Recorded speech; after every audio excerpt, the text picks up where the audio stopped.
belanja negara dialokasikan 3.786,5 triliun rupiah. Pendapatan negara ditargetkan mencapai 3.147,7 triliun rupiah.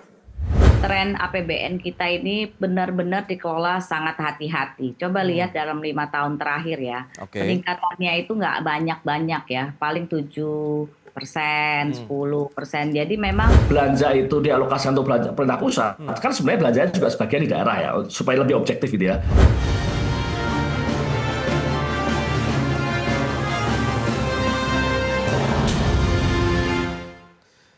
Ya, pemerintah mengalokasikan belanja negara senilai 3.786,5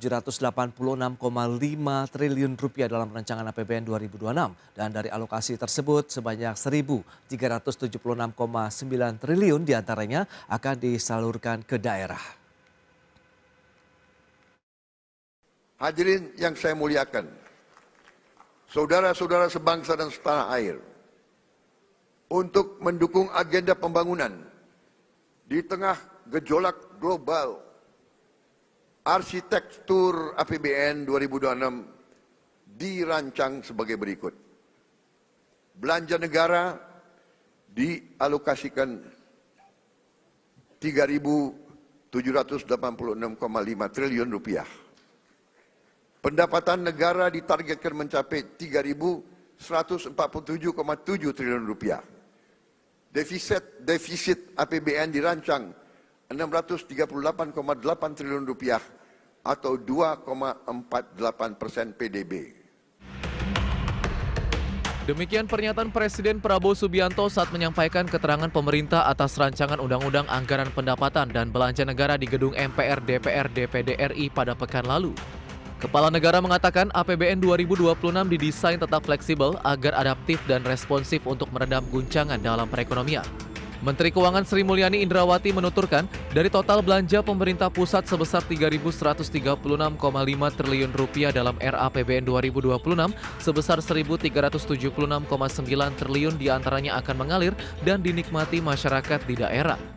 Belanja pemerintah pusat ya yang 1.498 tadi plus yang di BUN, sebetulnya yang langsung dinikmati masyarakat di masing-masing daerah. Kan ini sering sekarang beberapa pemerintah daerah menyampaikan, oh kami membutuhkan untuk membantu masyarakatnya. Masyarakatnya banyak mendapatkan bantuan juga langsung dari pemerintah pusat. Makanya Presiden tadi di dalam pidatonya juga menyampaikan belanja pusat dan daerah harus menjadi satu arah. Menurut Sri Mulyani, langkah ini adalah bentuk penyelarasan antara belanja pusat dan daerah yang menjadi fokus utama APBN 2026. Jakarta, Tim Liputan IDX Channel.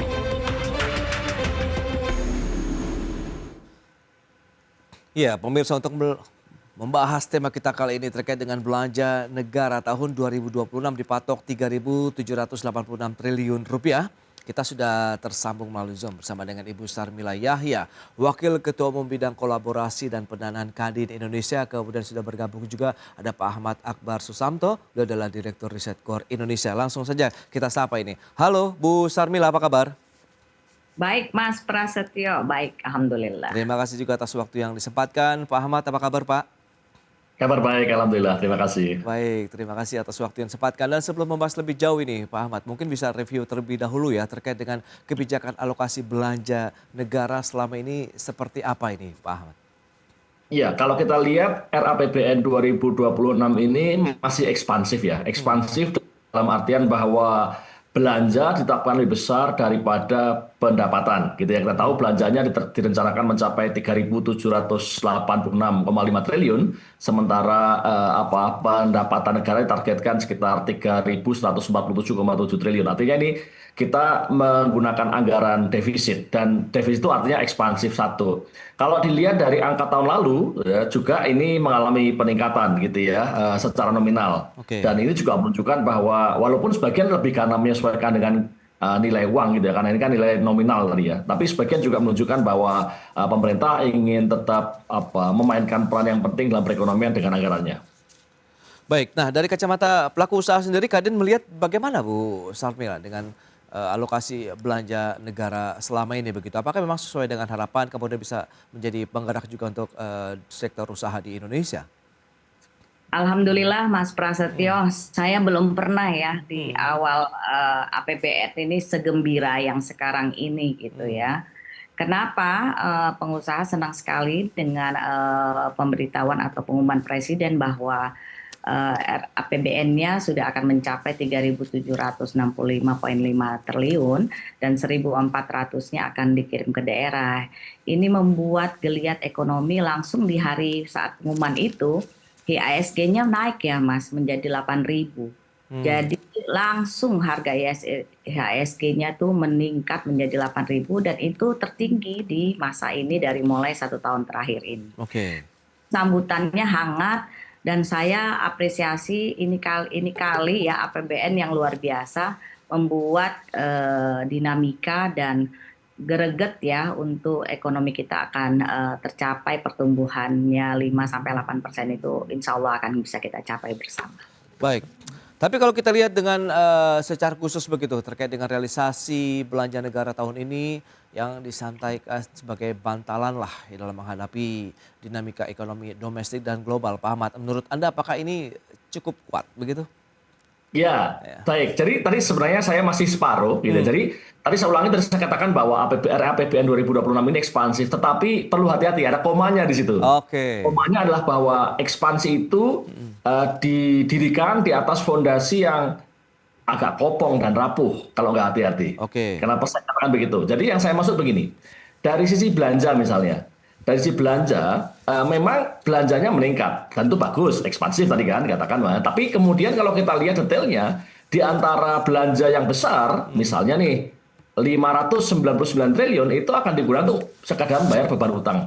Beban bunga utang maksud saya. Gitu. Yang itu jelas nggak akan berikan nilai produktif bagi perekonomian. Kan itu kan cuma dialokasikan aja. Jadi itu kayak gede tapi ada kopongnya, ada yang bolong di dalam APBN itu. Gitu. Yang itu nggak bisa dipakai ngapa-ngapain, cuma bayar bunga utang saja. Juga ada sebagian yang dipakai untuk cicilan pokok utang gitu. Jadi sebenarnya belanja realnya nanti gitu ya, belanja yang sesungguhnya benar-benar bisa digunakan oleh pemerintah untuk membantu perekonomian nggak akan sebesar itu gitu. Kalau dari sisi pendapatan juga gitu. Dari sisi pendapatan juga ada yang tadi ya sekatan kopoh dan rapuh gitu ya.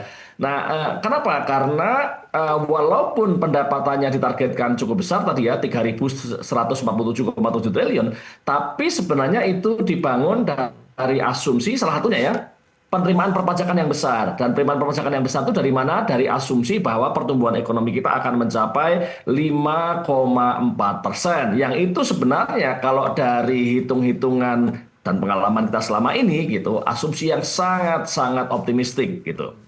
Oke. Nah, begitu nggak tercapai asumsi itu gitu ya, maka skenario ini menjadi nggak relevan gitu, menjadi lain ceritanya gitu. Baik. Ini menarik. Nah, Bu Sharmila, kalau kita bicara dari sisi efisiensi anggaran tahun ini, kemudian apakah ini bisa dimaksimalkan juga untuk mendorong program-program prioritas terkait dengan yang dukungan terhadap dunia usaha lah begitu, sehingga tidak ada keseimbangan juga di sana begitu. Iya, saya melihat dari 3.700 APBN ini, sebagian besar itu adalah menjawab program-program prioritas pemerintah yang berbasis ekonomi kerakyatan. Oke. Selain investasi dan manufaktur ya, investasi dan manufaktur. Nah, saya melihat ke depan ini program-program yang berbasis langsung ke ekonomi kerakyatan akan diperkuat oleh pemerintah melalui program-program dukungan seperti banyaknya di sektor mikro dan kecil ya yang mereka akan sasar. Oleh karena itu secara pondasi ya Mas Akbar, kalau buat saya ekonominya justru baik karena ini penyebaran pemerataan ekonomi akan terjadi tidak pada satu kelompok orang atau tertentu saja, tetapi ini ekspansinya menyeluruh, basisnya adalah ekonomi kerakyatan yang langsung masuk ke desa-desa, ke kelurahan-kelurahan di tiap kabupaten kota di seluruh Indonesia, provinsi. Jadi kalau dari sisi saya melihat dan hutang kita masih bisa teratasi gitu ya, karena apa? Nilainya masih berapa persen dari total APBN yang kita rencanakan. Memang pendapatan kita masih 3.100 triliun dan defisitnya di 3.600. Tetapi ketika 1.400 triliun itu digelontorkan ke daerah-daerah, insya Allah produktivitasnya akan meningkat. Memang belum terasa di hari ini, tetapi mungkin dalam 2 tahun ke depan ini akan bisa dilihat dampaknya, tidak serta-merta satu hari itu. Jadi istilah ekonomi kita dibangun dengan keadaan keropos itu kita undang ya ke Mas ya, di mana keroposnya sehingga kita kalau saya melihatnya sentimennya positif gitu ya. Karena nggak mungkin teman-teman pengusaha bisa ikut menambah IHSG-nya sampai 8.000, mau investasi banyak di sini kalau ekonomi kita keropos gitu ya. Kira-kira seperti itu, Pak. Oke, Makasih. oke. Baik, Bu Sarmila. Dan kalau kita cermati begitu terkait dengan belanja negara tahun ini juga telah memberikan kontribusi bagi pertumbuhan ekonomi di kuartal kedua begitu yang sudah di atas 5% begitu. Kita akan bahas lebih jauh nanti di segmen berikutnya. Bu Sarmila, Pak Ahmad, kita akan jeda dulu sebentar ya. Dan pemirsa, kami akan segera kembali usai pariwara berikut ini.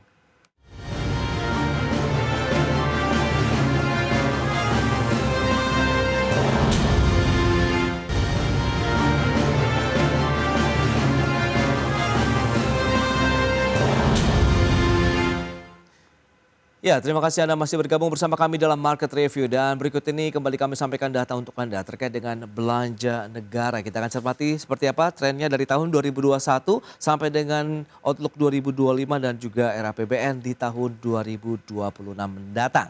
Ini dia trennya cenderung naik untuk belanja negara. 2024 3.350,3 triliun, kemudian outlook di tahun 2025 ini diharapkan menyentuh 3.527,5 triliun, kemudian tahun depan ditargetkan 3.786,5 triliun rupiah. Dan selanjutnya kita cermati dari sisi defisit APBN. Ini trennya juga seperti apa, kita lihat dari tahun 2018 sampai dengan 2025 dan proyeksi di tahun 2026 mendatang targetnya. Ini dia sempat memang di tahun 2020 karena kita tahu juga ada pandemi COVID-19, tapi setelah itu 6,14% terhadap PDB turun terus terendah di 2023, 1,65% terhadap PDB, kemudian mengalami tren di atas 2% dalam 3 tahun terakhir, dalam artian di tahun 2025 ini diharapkan proyeksinya sekitar 2,78% terhadap PDB dan tahun depan diharapkan turun menjadi 2,48% terhadap PDB. Selanjutnya belanja negara tahun 2026 di mana alokasinya tadi 3.786,5 triliun rupiah. Untuk belanja pemerintah pusat sekitar 3.136,5 triliun. Ada perubahan atau mengalami kenaikan sekitar 7,3% dari tahun 2025.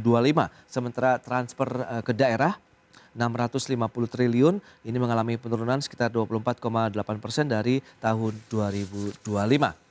Itu dia beberapa data yang sudah disampaikan. Kita akan lanjutkan kembali perbincangan bersama dengan Ibu Sarmila Yahya, kemudian Pak Ahmad Akbar Susanto.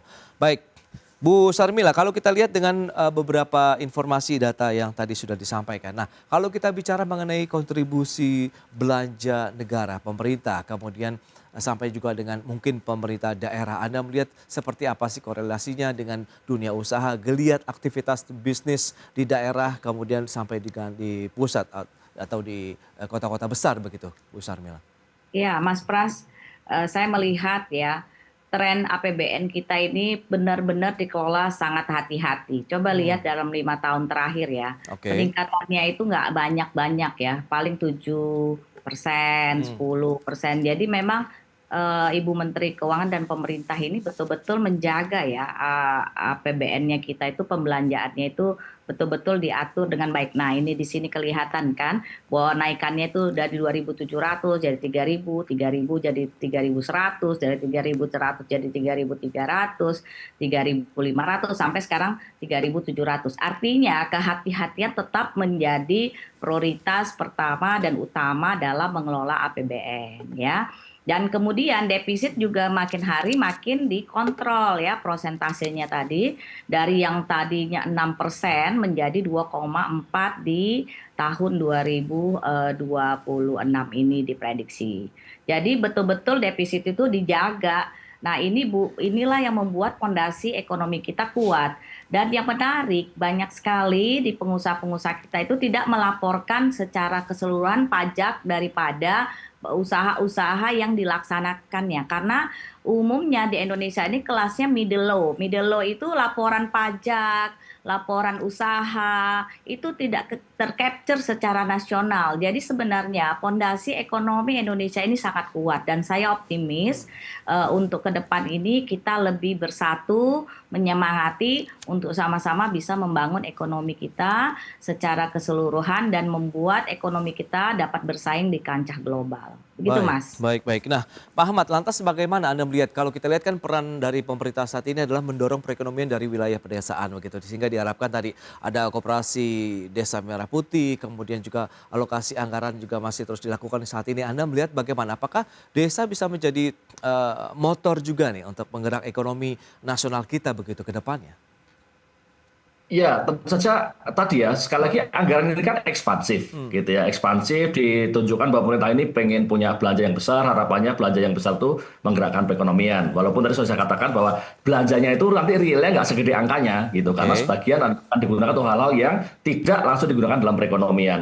Nah, di antara yang digunakan dalam perekonomian itu kan tadi ada banyak ya, pemerintah sudah menyebutkan 8 program prioritas begitu ya, dan Oke. seterusnya. Nah, termasuk di situ kan kita tahu bahwa APBN itu dari sisi belanja, belanjanya kan bisa dibagi dua. Belanja yang akan dialokasikan untuk pemerintah pusat, belanja pemerintah pusat, dan ada belanja yang akan ditransfer ke daerah, Ya. TKD kan transfer ke daerah. Nah, dari transfer ke daerah itu nanti ada dua transfer ke daerah yang berupa ke pemerintah daerah otonom, pemerintah provinsi, pemerintah kabupaten kota, dan juga nanti sebagian ke transfer ke desa. Nah, dari situlah maka kemudian memang APBN ini diharapkan juga tetap bisa menggerakkan perekonomian Indonesia melalui skema itu, gitu ya. Meskipun mungkin terkait dengan transfer ke daerah ini ada satu poin yang bisa saya catat, gitu ya, bahwa untuk tahun ini, gitu, terlepas ini setuju nggak setuju ya, Oke. angkanya menunjukkan bahwa untuk tahun ini transfer ke daerah itu turun, gitu ya. Jadi transfer ke daerah turun, yang ini berbeda dengan alokasi untuk pemerintah pusat. Jadi yang terjadi saya boleh mengatakan di situ mungkin semacam resentralisasi. Terlepas ini resentralisasi itu bisa pro dan kontra. Orang bisa melihatnya sebagai sesuatu yang baik, bisa juga melihatnya sebagai sesuatu yang tidak baik. Tapi itu benar-benar terjadi dari angkanya. Karena apa? Karena dari total APBN, belanja APBN itu transfer ke daerahnya turun gitu, sementara pada waktu yang sama belanja untuk pemerintah pusatnya meningkat gitu. Tapi itu satu catatan yang perlu disampaikan. Baik, nah supaya ini seimbang lagi ya, perlukah ada keselarasan kebijakan pemerintah pusat dan daerah lagi begitu dalam artian sinkronisasi kebijakan sehingga benar-benar diharapkan begitu bahwa kebijakan ekonomi pemerintah pusat ke daerah juga bisa sama begitu dalam artian untuk bisa mengejar lagi target-target pertumbuhan roda-roda perekonomian baru mungkin di daerah begitu Pak Ahmad. Ya, sebenarnya kan begini ya. Sebenarnya ketika tadi kita katakan bahwa belanja itu dialokasikan untuk belanja pemerintah pusat, kan sebenarnya belanjanya juga sebagian di daerah ya, supaya lebih objektif gitu ya. Oke. Bahwa sebagian juga akan dibelanjakan daerah. Ketika pemerintah punya program-program MBG kan juga dilaksanakan seluruh Indonesia. Ketika pemerintah punya program misalnya bantuan sosial kan juga bantuan sosial seluruh Indonesia gitu ya. Oke. Ini hanya soal aktornya siapa pelakunya gitu ya, pemerintah pusat atau pemerintah daerah. Nah, saya sepakat bahwa tentu saja harus ada harus terjadi koordinasi yang baik lah antara pemerintah pusat dan pemerintah daerah dalam hal ini gitu. Terus saja poinnya adalah bahwa kebijakan itu nanti harus diikuti dengan komunikasi yang baik antara level pemerintahan yang berbeda begitu sehingga kemudian semuanya siap gitu. Baik, baik. Nah, dari Kadin sendiri lagi, Bu Sarmin, Anda melihat butuh insentif, dukungan, bentuk kehadiran negara lagi seperti apa sehingga bisa menjadi salah satu booster nih untuk roda perekonomian dari sisi industri kah, pelaku usaha begitu dari tingkat daerah sampai dengan pusat yang diharapkan memang lagi-lagi bisa mendorong mengejar target pertumbuhan ekonomi kita di tahun depan kan dipatok 5,4% begitu Bu Sarmin. Ya, jadi Pak Pras, itu tadi yang disampaikan Pak Akbar itu benar. Jadi 3,1 triliun itu menjadi tanggung jawabnya pemerintah pusat, nanti eksekusinya juga tetap di daerah. Dan menjadi turun kemarin itu 600 triliun itu diberikan ke desa dan pemerintah kabupaten kota. Ini dengan asumsi bahwa banyak sekali 8 prioritas program utama yang memang harus dikendalikan secara utuh dari pusat. Oleh karena itu, untuk pengusaha khususnya di Kadin Indonesia, kita punya 4 kick off kegiatan yang memang mendukung program pemerintah. Yang pertama itu adalah kick off untuk bagaimana mensukseskan program MBG, makan bergizi gratis. Yang kedua adalah tentang pemeriksaan kesehatan untuk seluruh masyarakat Indonesia. Yang ketiga adalah transmigrasi migran ya, migrasi tenaga kerja migran itu juga menjadi prioritas. Dan yang terakhir adalah bagaimana membangun perumahan yang layak huni untuk masyarakat. Jadi 4 sektor itu yang memang menjadi kick off-nya dari KD Indonesia yang akan nanti kami bersungguh-sungguh untuk membantu pelaksanaan dari program itu, sehingga APBN yang tadi sudah diberikan pemerintah secara keseluruhan itu bisa betul-betul bermanfaat, dan kami mendukung secara konkret ya, memberikan solusi secara konkret nyata dalam pelaksanaan. Dan minggu lalu kita sudah banyak sekali dapur-dapur EBG yang kita sudah bantukan gitu Pak, dan kita laksanakan. Oke, nah dari sisi pelaku usaha bagaimana dengan kebijakan efisiensi anggaran juga yang kemungkinan akan dilanjutkan begitu di tahun 2026, Bu Sarmila? Efisiensi yang dilakukan ini mungkin efisiensi yang tidak berdampak langsung secara usaha untuk di bidang infrastruktur dan manufaktur. Ini lebih banyak sektor-sektor real yang sekarang ini bergerak Pak, justru dibanding dengan infrastruktur. Jadi sebenarnya pilihan-pilihan usaha saja yang sekarang ini dibantu oleh pemerintah, tapi sebenarnya industri-industri yang berbasis pertanian, industri yang berbasis ke manufakturan seperti ini akan berkembang ini ke depan ya, yang berbasis misalnya contoh industri yang berkaitan dengan manufaktur, pembuatan peralatan pertanian itu akan bergerak lebih cepat tahun ini. Dan yang kedua juga akan bergerak lagi adalah industri-industri yang berbasis dengan untuk menyukseskan 8 program prioritas itu tadi. Baik. Nah, Pak Ahmad, lantas bagaimana dengan program-program ataupun kebijakan pemerintah begitu untuk menjadi stimulus perekonomian ataupun daya beli masyarakat sejauh ini begitu? Apakah ini potensinya juga masih akan terus berlanjut begitu dari sisi stimulus yang diberikan kepada masyarakat, dunia usaha begitu, sehingga ya mau tidak mau ini pasti akan juga memberikan dampak yang cukup signifikan juga nih untuk bisa menggerakkan lagi ekonomi di tahun 2026 mendatang ini Pak Ahmad? Ya, saya mungkin terkait dengan pertanyaan yang sebelumnya juga dan juga pertanyaan ini. Jadi sebenarnya kalau saya melihat kan yang dilakukan itu tidak istilah yang sering digunakan efisiensi, tapi menurut saya sebenarnya yang lebih tepatnya adalah realokasi anggaran, di mana pemerintah memotong sebagian anggaran di dalam APBN dan dialokasikan untuk anggaran yang lain yang menjadi prioritas pemerintah begitu. Nah, tahun 2025 memang ini sempat menjadi masalah, menjadi isu. Kenapa? Karena proses ini dilakukan di tengah jalan, dan ketika proses realokasi itu dilakukan di tengah jalan ada catatannya. Satu, ketika anggaran itu diambil dari sebagian program-program yang tadinya sudah ada, maka otomatis program itu berhenti atau minimal sempat waktu itu kan diblok oleh Menteri Keuangan ya. Nah, tapi kemudian pada waktu yang sama anggarannya kan realokasikan untuk hal-hal yang lain untuk program-program prioritas pemerintah. Sayangnya pada waktu itu sampai hari ini saya kira sebagian belum terlaksana, sehingga apa yang terjadi? Uangnya nganggur gitu. Jadi uangnya nganggur berhenti, sehingga tidak bisa segera memberikan efek bagi perekonomian. Nah, poin saya adalah pada tahun 2026 situasi ini mungkin agak berbeda. Kenapa? Karena tahun 2026 kalaupun realokasi anggaran itu masih tetap dilakukan, misalnya kan yang sering dikatakan kan realokasi anggaran berupa pemotongan anggaran besar dinas yang dianggap tidak perlu, pemotongan anggaran konsultan macam-macam yang dianggap tidak terlalu perlu, kan sudah dilakukan sejak jauh-jauh hari. Sejak sekarang kementerian, lembaga, pemerintah daerah gitu sudah siap-siap, udah tahu tahun depan nggak boleh ini harus ada yang akan dikurangi, tapi udah siap kan dari awal gitu, sehingga mungkin efek yang terjadi pada tahun 2025, tahun 2020 mestinya sudah tidak akan terjadi efek dari realokasi anggaran itu, di mana di satu sisi yang sudah disiapkan, sudah direncanakan nggak bisa dilakukan karena diblok anggarannya, sementara pada waktu yang sama anggaran yang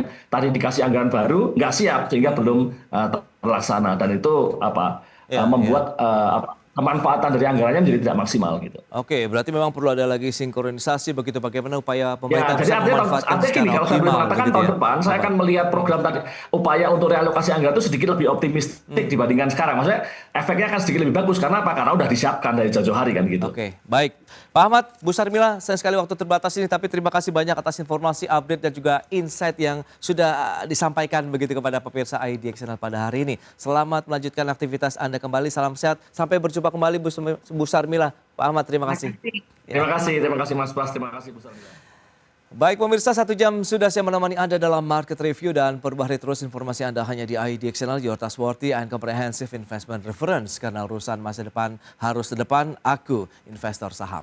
Saya Prasetyo Wibowo beserta seluruh kerabat kerja yang bertugas pamit undur diri. Terima kasih, sampai jumpa.